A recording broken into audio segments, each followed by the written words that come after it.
απογοητεύομαι πραγματικά από αυτά που συναντώ εδώ πέρα. Θα σας πω τις απόψεις για ορισμένα θέματα τα οποία είναι εξαιρετικά σοβαρά και πρέπει να τα δούμε όλοι μας με το χέρι στην καρδιά. Πρέπει να επαναπροσδιορίσουμε τον ρόλο του συνδικαλιστή και τον τρόπο με τον οποίο γίνεται κατά την προσωπική μου άποψη. Και να μιλήσω συγκεκριμένα. Δεν μπορεί να είσαι και με τη διοίκηση και με το συνδικάτο. Έχουμε συναδέλφους και εδώ μέσα αυτή τη στιγμή, οι οποίοι παράλληλα εκπροσωπούν τη διοίκηση. Εγώ προσωπικά δεν μπορώ να το αποδεχτώ.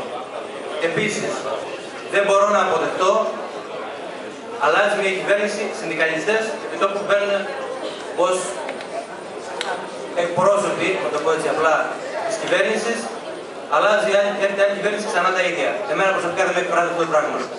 Οφείλουμε λοιπόν να δούμε ορισμένα θέματα. Για μένα πρώτα απ' όλα ο συνδικαλιστής πρέπει να εκφράζει τη βάση από την οποία προέρχεται. Ο ρόλος λοιπόν που πρέπει να έχουμε, πρώτα απ' όλα πρέπει να έχει ως σημαία το ήθος. Λέξη την οποία έχουμε ξεχάσει γενικότερα στην ελληνική κοινωνία σήμερα. Η λέξη ήθος πορεύεται από πάρα πολλά πράγματα. Δεν πρέπει να καπελευόμαστε καταρχήν τις καρέκλες, μετά από κάποιες θητείες πρέπει να φεύγουμε και να επιστρέφουμε στο φυσικό μας χώρο, ο οποίος είναι η τάξη. Και θεωρώ ότι αυτό πρέπει να γίνει εθελοντικά.